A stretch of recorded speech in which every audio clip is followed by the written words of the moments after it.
থাকি। আজকে আমাদের কাছে যে প্রশ্নটি এসেছে সেটি হচ্ছে, আসসালামু আলাইকুম রহমতুল্লাহ বারাকাতুহু। প্রশ্নকারী হচ্ছেন শহীদুল ইসলাম। তিনি বলছেন, জেরার মসজিদ কাকে বলে? দ্বন্দ্ব করে মসজিদে নির্মাণ করলে নামাজ হবে কি? আলহামদুলিল্লাহ, মসজিদ জেরার সম্পর্কে সূরা তাওবার 107 নম্বর আয়াতে উল্লেখ হয়েছে, আল্লাযীনা ইত্তাখাযু মাসজিদান দিরারান ওয়া কুফরান ওয়া তাফরীকান বাইনাল মুমিনিন। এই মসজিদে জেরারের যে ইতিহাসটা সূরা তাওবার মধ্যে এসেছে এবং সেখান থেকে মুসলিম সম্প্রদায়ের মধ্যে মসজিদে জেরার বলে পরিচিত একটি মসজিদ আমরা সংবাদ শুনে থাকি। মসজিদে জেরার শব্দের অর্থ হলো ক্ষতিকারক মসজিদ। তো ক্ষতিকারক মসজিদ তো আসলে মুসলমানদের হওয়ার কথা না। মুসলমানদের মসজিদ হচ্ছে তাদের উপকারের জন্য, তারা যে ইবাদত বন্দেগী করে সেই ইবাদত বন্দেগী চর্চার জন্য মসজিদ নির্মাণ করা হয়।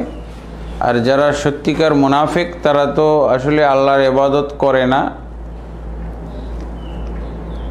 দেখা দেখি, লোক দেখানো অথবা শোনানোর জন্য ইবাদত তারা করে থাকে। তো রাসূল সাল্লাল্লাহু আলাইহি ওয়াসাল্লামের যুগে মুনাফিকরা যেহেতু আল্লাহ রাসূল সাল্লাল্লাহু আলাইহি ওয়াসাল্লামের অধীনে বসবাস করত এবং আল্লাহ রাসূল সাল্লাল্লাহু আলাইহি ওয়াসাল্লামের শক্তি সামর্থ্য দেখে তারা গোপনে ইসলাম বিরোধী থাকলেও প্রকাশ্যে তারা ইসলামের পক্ষে ছিল, ইসলামের কাজগুলো করত। এক পর্যায়ে তাদের মাথায় এই পরিকল্পনা জাগলো যে মুহাম্মদ সাল্লাল্লাহু আলাইহি ওয়াসাল্লামের সাথে এবং তার মসজিদে সাহাবীদের সাথে মিশে তারা তাদের মনের কথাগুলো, মনের ভাব, তাদের পরিকল্পনাগুলো একজন আরেকজনকে শেয়ার করতে পারছে না, ষড়যন্ত্র করতে পারছে না। তখন তারা ছদ্ম একটি মসজিদ তৈরি করেছিল। সেই মসজিদের নাম হলো মসজিদ দিরার। মানে ইসলামের ক্ষতি করার জন্য, মুসলিম সমাজের ক্ষতি করার জন্য এই মসজিদ তারা নির্মাণ করেছিল। কিন্তু আল্লাহ তাবারক ওয়া তাআলা তাদের এই গোপন ষড়যন্ত্র, গোপন পরিকল্পনা ফাঁস করে দেন এবং আল্লাহ রাসূল সাল্লাল্লাহু আলাইহি ওয়াসাল্লাম যখন জানতে পারেন তখন তাদের এই মসজিদকে আল্লাহ রাসূল সাল্লাল্লাহু আলাইহি ওয়াসাল্লাম ধ্বংস করে দিয়েছিলেন। কারণ এই মসজিদ তারা নির্মাণ করেছিল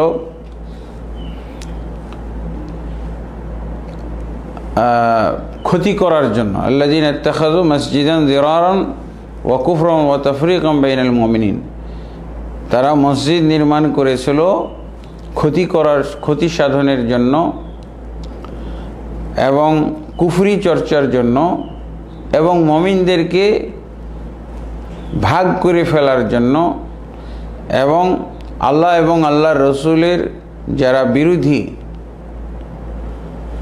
আল্লাহ এবং আল্লাহর রসুলের যারা বিরোধী তাদের ঘাঁটি হিসেবে মসজিদ তাকে ব্যবহার করার উদ্দেশ্যে বানিয়েছিল।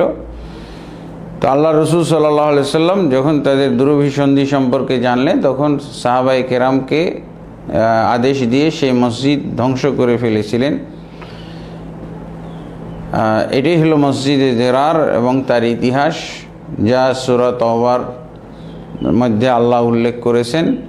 তবে কোনো মুসলমান মসজিদে দিরার করতে পারে না এবং করা সমীচীন নয়।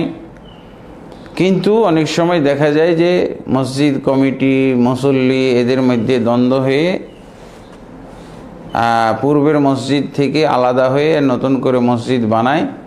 কিন্তু সবাই আল্লাহর জন্যই ইবাদত করার উদ্দেশ্যে সেই মসজিদে যায়, সেখানে আল্লাহর উদ্দেশ্যেই সালাত হয়, কিন্তু মাঝখানে কোনো ব্যক্তি বিশেষের হয়তো জেদ, তার রাগ, তার কি বলে অহংকার, এগুলো চরিতার্থ করার জন্য মসজিদ আলাদা করা হয়। তো সেই ক্ষেত্রে ওই ব্যক্তি বিশেষরাই দোষী হবে, অপরাধী হবে, গুনাহগার হবে, কিন্তু এইসব মসজিদকে মসজিদে দিরার বলা যাবে না, এবং সেই সব মসজিদে সালাত পড়লেও কোনো সমস্যা নেই। কারণ গোটা দুনিয়াই হলো আল্লাহর, গোটা জমিন হচ্ছে আল্লাহর, এবং আল্লাহ তাবারক ওয়া তাআলা বান্দাদেরকে যে মালিকানা দিয়েছেন, এই মালিকানা হলো অস্থায়ী, স্থায়ী মালিকানা হলো আল্লাহর। সমস্ত জায়গা আল্লাহ রাসূল সাল্লাল্লাহু আলাইহি ওয়াসাল্লাম মসজিদ বলেছেন, ওয়াজুইলাত লিয়াল আরদু মাসজিদান ওয়া তাহুরা, গোটা জমিনকে আমার জন্য মসজিদ এবং পবিত্রতা অর্জনের ব্যবস্থা বানিয়ে দিয়েছেন। অতএব এই ধরনের মসজিদে কোনো দ্বন্দ্ব করে যে মসজিদ আলাদা করা হয়, নির্মাণ করা হয়, এতে সালাত পড়লে কোনো সমস্যা নেই। এরপরে প্রশ্ন এসেছে মোহাম্মদ ফরিদ বিন ইদ্রিস, তিনি বলছেন, আসসালামু আলাইকুম রহমতুল্লাহ। শেখ, আগে জানতাম আমরা যে কর্ম করি সেই অনুসারে তাকদীর লিখিত হয়, বর্তমানে শুনছি তাকদীরে যা লিখিত আছে সেই অনুসারেই আমরা বর্তমানে কর্ম করি, ভালো বা মন্দ কোনটা সঠিক? আলহামদুলিল্লাহ, আসলে তাকদীরের বিষয়ে আমাদের কিছু নিয়ম বা মূলনীতি জানতে হবে। তাকদীর অর্থ হলো আল্লাহর পক্ষ থেকে নির্ধারণ বা আল্লাহর পরিকল্পনা মাফিক কিছু করা, ঘটা, সৃষ্টি করা। এগুলো সবই আল্লাহ তাবারক ওয়া তাআলার কর্ম। বান্দা হচ্ছে আল্লাহর অধীন। তো তাকদীরের ক্ষেত্রে কোরআন এবং হাদিসের দৃষ্টিতে আমাদেরকে 4টা স্তর মনে রাখতে হবে। 4 স্তরে কোনো কিছু সৃষ্টি হয় বা ঘটানো হয়, ঘটে থাকে। 1 নম্বর হলো আল্লাহ তাবারক ওয়া তাআলার জ্ঞানের অধীনে ঘটে। যা কিছু তৈরি হয়েছে, হচ্ছে, হবে, এগুলো সব কিছুর প্রথম স্তর হলো আল্লাহর জ্ঞানের অধীনে, আল্লাহ জানেন। তারপরে সেটাকে আল্লাহ লিপিবদ্ধ করেন। তারপরে আল্লাহ তাবারক ওয়া তাআলা ইচ্ছা পোষণ করেন। এরপরে সেই জিনিসটা তৈরি হয় বা ঘটে। অতএব আল্লাহ বান্দার কর্ম বান্দা কি করবে এটা আল্লাহ তাবারক ওয়া তাআলা বান্দার করার আগে জানেন। তারপর বান্দারা যেই কাজটা করবে ওইটা লেখেন। তারপরে আল্লাহ ইচ্ছা পোষণ করলে হয়,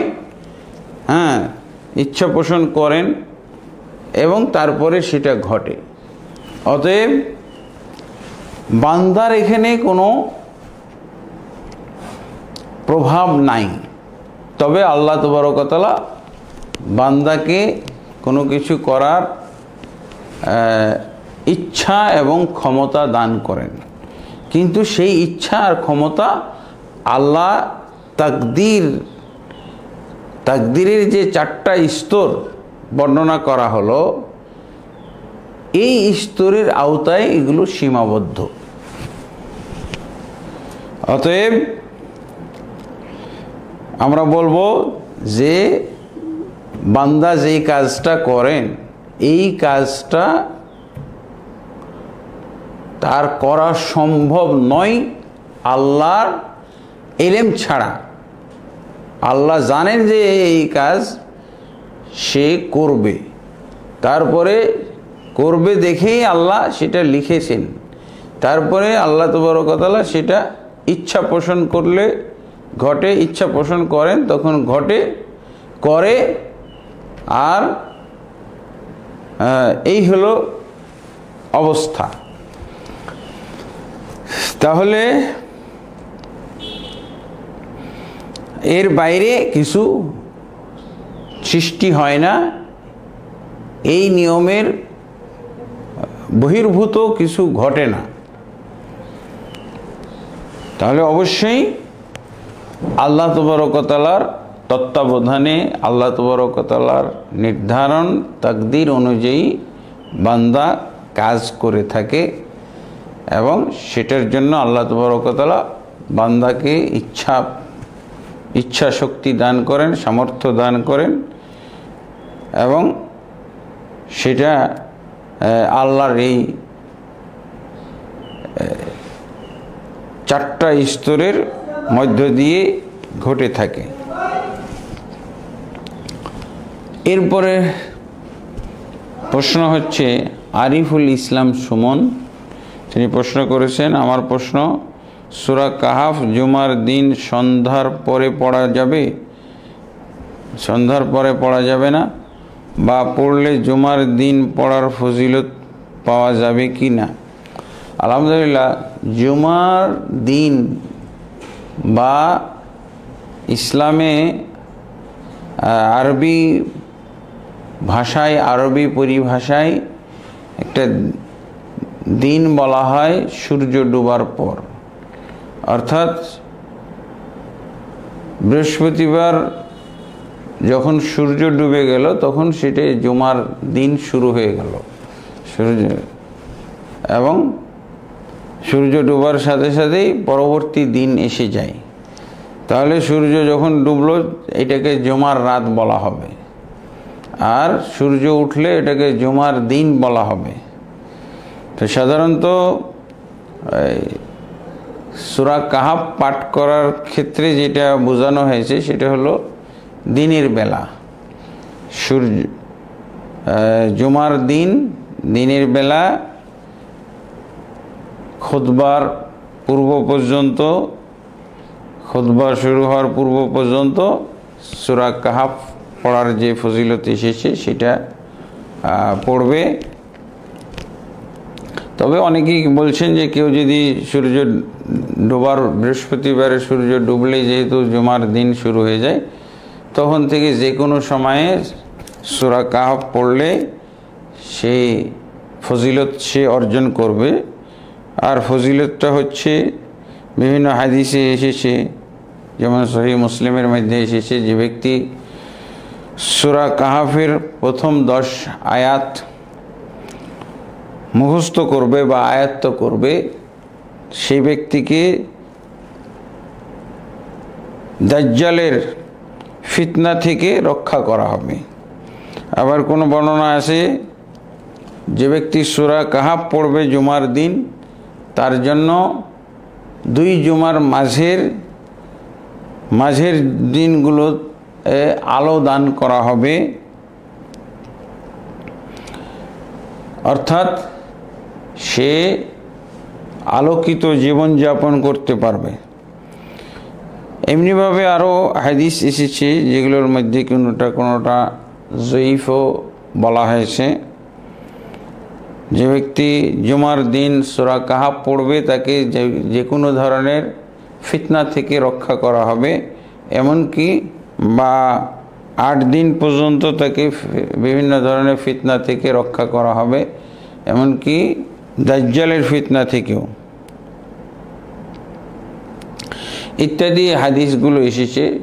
কোনোটাতে প্রথম 10 আয়াত, কোনোটাতে পুরা সূরা কাহাফ পড়ার ফজিলত এসেছে। তো আলহামদুলিল্লাহ, সময়সীমাটা হচ্ছে এরকম। সাধারণত জুমার দিন বলতে জুমার দিন সূর্য ওঠার পর থেকে খুতবার পূর্ব পর্যন্ত এই সময়। আবার কেউ কেউ বলছে বৃহস্পতিবার পার হওয়ার পরই সূর্য ডুবলে তখন থেকে যে কোনো সময় সূরা কাহাফ পড়লে সেটাকে জুমার দিন পড়েছে বলে গণ্য করা হবে। অনুরূপভাবে জুমার দিন গোসল করার বিষয়টাও এসেছে, একই ব্যাপার। আশা করি বুঝতে পেরেছেন। এরপরের প্রশ্ন হচ্ছে মোহাম্মদ আরিফুল হাসান, তিনি প্রশ্ন করেছেন, আসসালামু আলাইকুম রহমতুল্লাহ, কোনো ব্যক্তি যদি ইচ্ছাকৃতভাবে কাউকে হত্যা করে সে কি নামাজের ইমামতি করতে পারবে? তার কি ক্ষমা আছে? আলহামদুলিল্লাহ, যিনি প্রশ্ন করেছেন তিনি ইমাম সম্পর্কে, একজন ইমাম সম্পর্কে প্রশ্ন করেছেন যে সেই ইমাম যদি কাউকে ইচ্ছাকৃতভাবে হত্যা করে। আসলে ইচ্ছাকৃতভাবে কাউকে হত্যা করার তো সুযোগ নাই, ইসলামেও নাই, এবং কোনো দেশেই ইচ্ছাকৃতভাবে কেউ কাউকে হত্যা করার মানে অনুমতি প্রাপ্ত নয়, অনুমতি নেই। এবং ইচ্ছাকৃতভাবে হত্যা করার ব্যাপারে ইসলামে কঠোর নিষেধাজ্ঞা এসেছে, এবং এর ভয়াবহতা এবং মারাত্মক ক্ষতি সম্পর্কে কোরআনে আলোচনা হয়েছে। সূরা নিসার 93 নম্বর আয়াতে আল্লাহ কঠিন হুঁশিয়ারি উচ্চারণ করে বলেছেন, ওমাই ইয়াকতুল মুমিনান মুতাআম্মিদান ফাজাযাউহু জাহান্নাম খালিদান ফিহা ওয়া গাযিবাল্লাহু আলাইহি ওয়া লা'নাহু ওয়া আ'আদ্দা লাহু আযাবান আযীমা। যে ব্যক্তি কোনো মুমিন ব্যক্তিকে ইচ্ছাকৃতভাবে হত্যা করবে তার বিনিময় হচ্ছে জাহান্নাম, তার শাস্তি হচ্ছে জাহান্নাম, সে জাহান্নামে প্রবেশ করবে, খালিদান ফিহা, সে জাহান্নামে চিরস্থায়ী বসবাস করবে, এবং আল্লাহ তার প্রতি রাগান্বিত হন, আল্লাহ তার প্রতি গোসা হন, ক্রুদ্ধ হন, এবং তার প্রতি লানত বর্ষণ করেন, এবং তার জন্য কঠিন আযাব আল্লাহ তাবারক ওয়া তাআলা প্রস্তুত করে রেখেছেন। এটা মারাত্মক ধরনের অপরাধ। হত্যা করা কুফরি পর্যায়ের অপরাধ হইতে পারে, এবং রাসূলুল্লাহ সাল্লাল্লাহু আলাইহি ওয়াসাল্লামের হাদিসেও তাই আসছে, কিতালুহু কুফরুন, কোনো মুমিন মুসলিম ব্যক্তিকে হত্যা করা, তার সাথে লড়াই করা হলো কুফরি গুনাহ। তো এই কুফরি গুনাহ হওয়ার কারণেই বলা হয়েছে যে সে জাহান্নামে চিরন্তন অধিবাসী হবে। আর ইচ্ছাকৃতভাবে কোনো ব্যক্তিকে হত্যা যদি করে তাহলে আল্লাহর দৃষ্টিতে তো সে অত্যন্ত বড় ধরনের অপরাধী, যা আমরা সূরা নিসার 93 নম্বর আয়াতের তরজমা থেকেই জানতে পারলাম। এবং সে যদি এই অপরাধ করে ফেলে তাহলে ইসলামের দৃষ্টিতে তার শাস্তি হলো, দুনিয়াতে তার শাস্তি হলো তাকেও মৃত্যুদণ্ড দিতে হবে, সে মৃত্যুদণ্ড প্রাপ্ত আসামি, তাকেও হত্যার বদলে হত্যা করতে হবে। এটা রাসূল সাল্লাল্লাহু আলাইহি ওয়াসাল্লাম আরও স্পষ্ট করে হাদিসে বলে দিয়েছেন, তাকে হত্যা করা হবে। কিন্তু ব্যাপারটা যদি এমন হয় ইচ্ছাকৃতভাবে সে হত্যা করেছিল, কিন্তু তার পক্ষে কোনো এই অপরাধের কোনো নির্ভরযোগ্য যদি সাক্ষী না পাওয়া যায়, তাহলে সেই ক্ষেত্রে আল্লাহর কাছে সে যদি ক্ষমা চায় তাহলে ক্ষমা করতে পারেন। আর জানাশোনা কোনো হত্যাকারী ব্যক্তিকে তার বিরুদ্ধে নালিশ না করে, তার ব্যবস্থা না নিয়ে তাকে ইমামতি দেওয়া, তাকে ইমাম নিয়োগ করা, তার পিছনে সালাত পড়া, এটা তো কশ্চিনকালেও ঠিক নয়। কিন্তু যদি সে সন্দেহভাজন হয়ে থাকে হত্যার, অনেকেই দেখা যায় যে মার্ডার কেসের আসামি বানানো হয় অথচ সে নিরপরাধ, সন্দেহজনক যদি হত্যাকারী ধরা হয় থাকে তাহলে তার পিছনে সালাত পড়া যাবে, কোনো সমস্যা নাই। আর সালাত হত্যা করাও কুফরি গুনাহ নয় যদি সেটাকে হালাল না মনে করে থাকে। কবিরা গুনাহ, যে কবিরা গুনার শাস্তি আমরা কোরআন থেকে জানলাম, শিরক এবং কুফরি এবং নিফাকি গুনার চাইতেও, সালাত ত্যাগের গুনার চাইতেও ছোট গুনাহ। আল্লাহ তাবারক ওয়া তাআলা আমাদেরকে এই ধরনের নরহত্যা, কোনো মুসলিম ব্যক্তিকে হত্যার মতো অপরাধ করা থেকে রক্ষা করুন। মারাত্মক অপরাধ,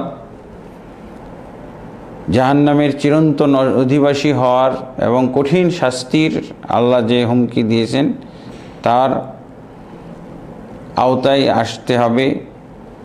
অতএব আমাদের মুসলিমদেরকে অবশ্যই সাবধান হইতে হবে। কোনো মূল্যে, কোনো ক্রমে যেন কাউকে ইচ্ছাকৃতভাবে হত্যা না করি, কেউ যেন হত্যা না করে। আল্লাহ আমাদেরকে হত্যা অপরাধ সহ যে কোনো অপরাধ এবং গুনাহ থেকে বিরত থাকার তৌফিক দান করুন, আল্লাহুম্মা আমিন। এরপরে প্রশ্ন হলো মোহাম্মদ শাহরিয়ার ইসলাম সাদ, তিনি প্রশ্ন করেছেন, মাগরিব সালাতের 10 থেকে 15 মিনিট পূর্বে সেই দিনের কাজা জোহর অথবা আসরের সালাত আদায় করা যাবে কি? আলহামদুলিল্লাহ, কোনো সমস্যাই নাই। আসরের ক্ষেত্রে তো কোনো সমস্যাই নাই, কিন্তু জোহরের ক্ষেত্রে এটা মুকিম অবস্থায় যদি হয়ে থাকে এটা মারাত্মক অপরাধ, এটা একটা কুফরি অপরাধ। মুকিম অবস্থায় জোহরের সালাত পড়ে না ইচ্ছাকৃতভাবে, ওজর ছাড়া কেউ যদি আসর মানে এত বিলম্বিত করে যে মাগরিবের সূর্য ডোবার আর 10-15 মিনিট বাকি আছে, তার মানে জোহরের ওয়াক্ত অলরেডি পার হয়ে গেছে, যেটা কোনো মুমিন মুসলিম ব্যক্তির পক্ষে এটা জায়েজ নেই, বৈধ নেই, এটাকে কুফরি গুনাহ ধরা হয়েছে। ইমাম ইসহাক বিন রাহওয়াই রাহিমাহুল্লাহ, ইমাম বুখারীর ওস্তাদ, উনি বলছেন যে সালাত ত্যাগকারী হলো কাফের। এবং নবী সাল্লাল্লাহু আলাইহি ওয়াসাল্লামের যুগ থেকে আমার যুগ পর্যন্ত কোনো ব্যক্তি যদি ইচ্ছাকৃতভাবে এক ওয়াক্ত সালাত না পড়ত, পরবর্তী সালাত উপস্থিত হয়ে গেলে তাকে কাফির ধরা হতো, নাউজুবিল্লাহ। তাহলে এটা মারাত্মক একটা অপরাধ। জোহরের সালাত এমন টাইমে কাজা পড়ার জন্য যেহেতু প্রশ্ন করা হয়েছে, জানতে চাওয়া হয়েছে এর বিধান কি, এটা অবশ্যই মুকিম অবস্থায় মারাত্মক অপরাধ, কুফরি গুনাহ।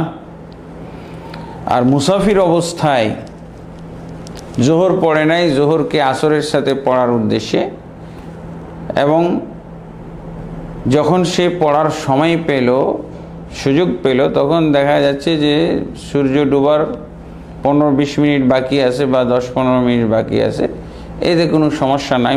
মুসাফির অবস্থায় সে জোহর আগে পড়বে, তারপরে আসর পড়বে, এতে কোনো সমস্যা নাই। তবে আরও আগে পড়লে ভালো। মুসাফির ব্যক্তি জোহরের সাথে আসর পড়ে ফেলবে জোহরের আউয়াল ওয়াক্তে, যখন সে সফরে বের হচ্ছে তখন যদি জোহরের ওয়াক্ত হয়ে গিয়ে থাকে, পশ্চিম দিকে সূর্য ঢলে গিয়ে থাকে, তাহলে জোহরের আউয়াল ওয়াক্তে আসর পড়ে ফেলবে।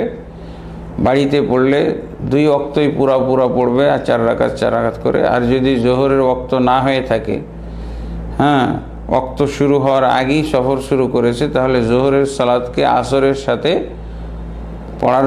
পড়ার নিয়তে সে বিলম্বিত করতে পারে, পিছাইতে পারে।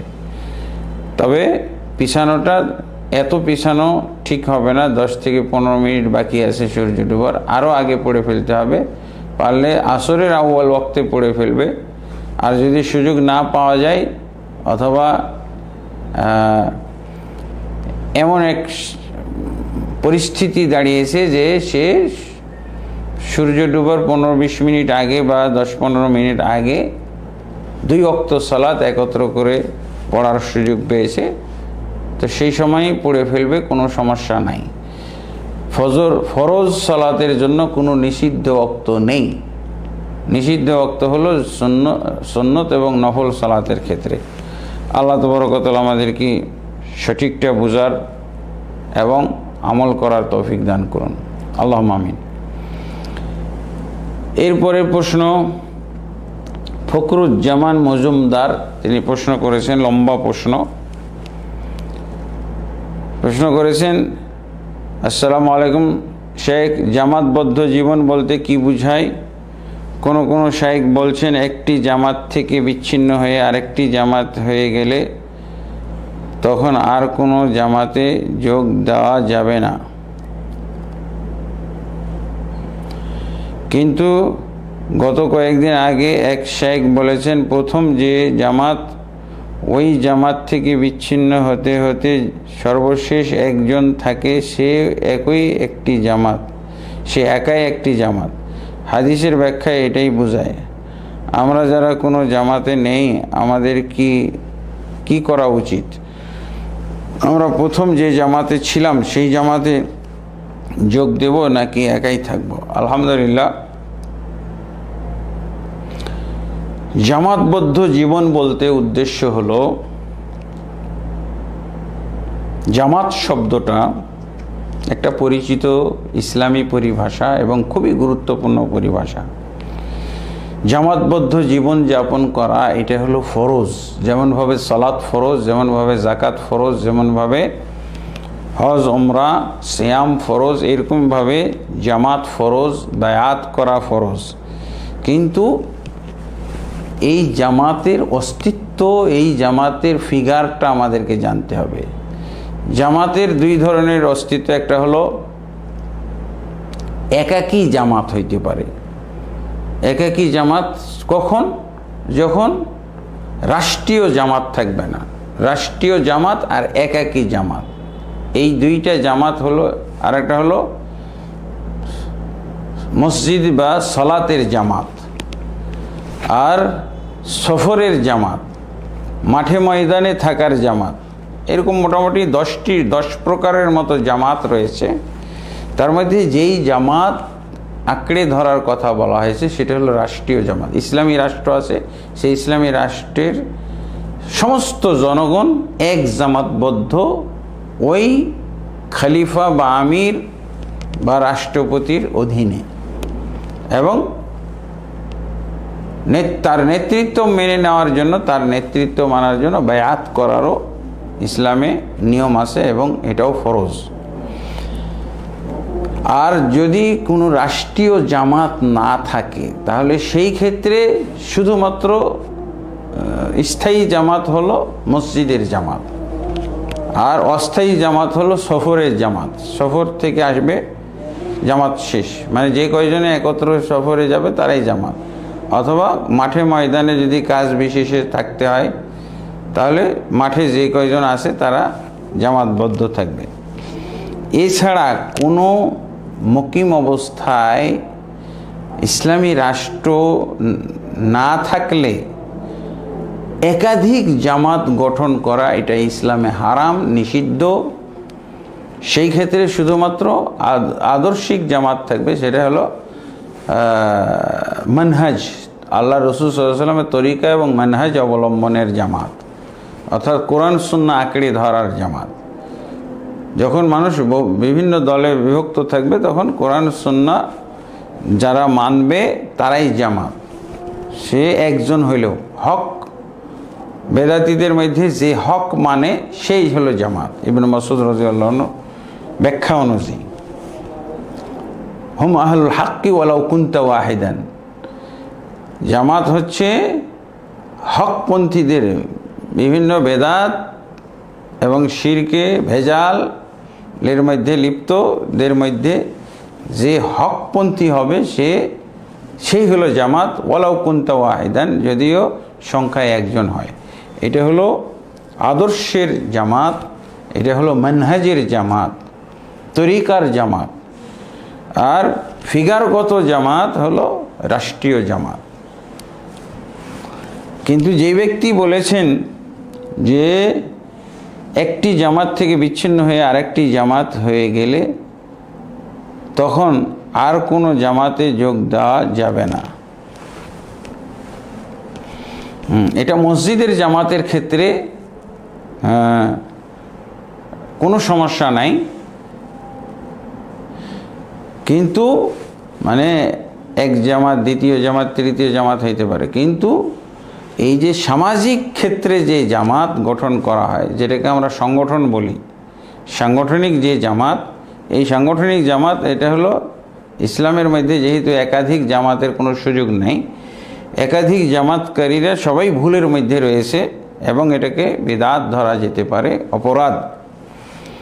এক জামাত থেকে আর এক জামাতে যাওয়া, জামাত তো একটাই হবে মুসলমানের, তাই এক জামাত থেকে আর এক জামাতে যাওয়া মানে কি একাধিক জামাত মেনে নেওয়ার অন্তর্ভুক্ত না, কোনো জামাতই হবে না। যারা জামাত গঠন করেছে তারা অবৈধ কাজ করেছে।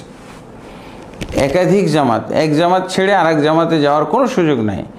আগের জামাত যেমন অপরাধ, পরের জামাতে যাওয়া তেমন অপরাধ।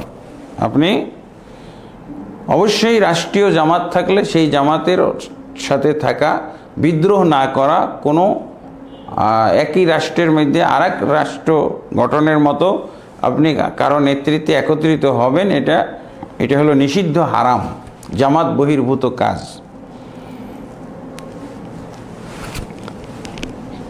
কিন্তু এই কথাও আবার ঠিক না যে প্রশ্নের মধ্যে এসেছে জামাত থেকে বের হয়ে মানুষ বের হইতে থাকবে, বের হইতে হইতে যে থেকে যাবে, একজন থাকলেও সেই জামাত, এটা ভুল কথা, ভুল ব্যাখ্যা। জামাত গঠন করাই তো হারাম, তারপরে সেই জামাত থেকে বেরিয়ে গেল, বেরিয়ে যেতে যেতে সে একজন থেকে গেল, হয়তো সভাপতি নিজে থেকে গেল, আমির থেকে গেল, এও হারামের মধ্যেই পতিত। এটা না, হকের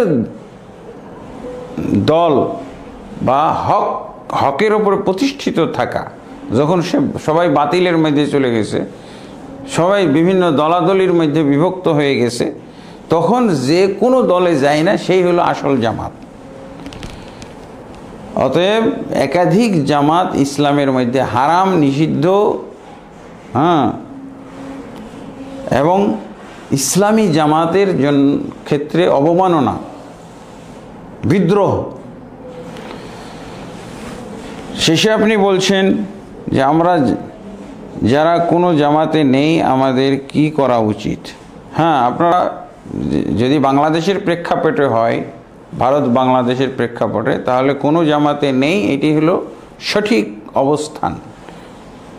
কারণ কোনো একাধিক জামাত করা ইসলামে নিষিদ্ধ, হারাম, এর কোনো অস্তিত্ব নাই।